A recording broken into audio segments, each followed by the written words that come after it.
బాలు నువ్వు ట్రాన్స్ కదా? Hello guys అందరికీ, నేను మీ ఎస్ఆర్కే. ప్రజెంట్ ఇన్స్టాగ్రామ్లో పెద్ద కాంట్రవర్సీ అయితే నడుస్తుంది. అదే మన ఉప్పల్ బాలు అండ్ నవదీప్ మధ్యలో. దాని గురించి మాట్లాడబోతున్నారు. నేను నిన్న ఎపిసోడ్ మొత్తం చూసిన తర్వాత వీళ్ళ ముగ్గురు జడ్జ్మెంట్ గురించి నాకు ఒకటే అనిపించింది.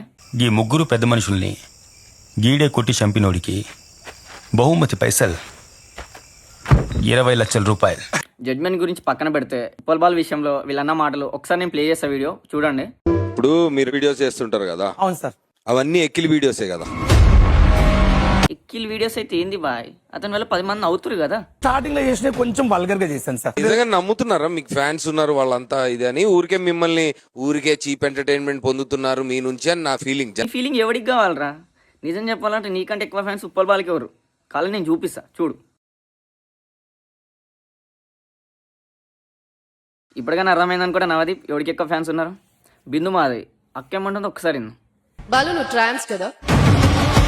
బాలు నువ్వు ట్రాన్సా అంట. బాలు నువ్వు ట్రాన్సా అంట. అరే సిగ్గుందారా కొంచెం అన్న? అడగాల్సిన క్వశ్చన్స్ సార్ అవి.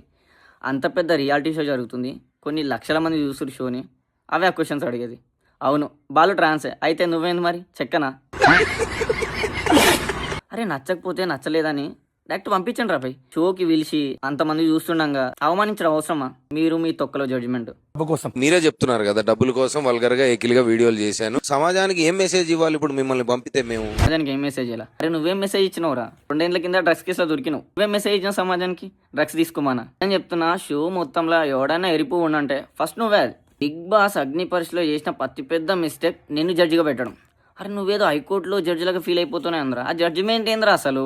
ఒక్కడికన్నా ఫేర్ జడ్జిమెంట్ ఇచ్చినావు ఆరాను. ఫస్ట్ ఆఫ్ ఆల్ అందులోకి దింగే అంతా సెట్ అయిపోతుంది. ఎపిసోడ్ మొత్తంలో మిథిలేష్ విషయంలో తప్ప మిగతా ఎవరి విషయంలో ఫేర్గా జడ్జ్మెంట్ చేయలేదని నాకైతే అనిపించింది. ఏమనుకుంటారో కామెంట్ చేయండి. నెక్స్ట్ వీడియోతో మళ్ళీ వస్తా. బాయ్.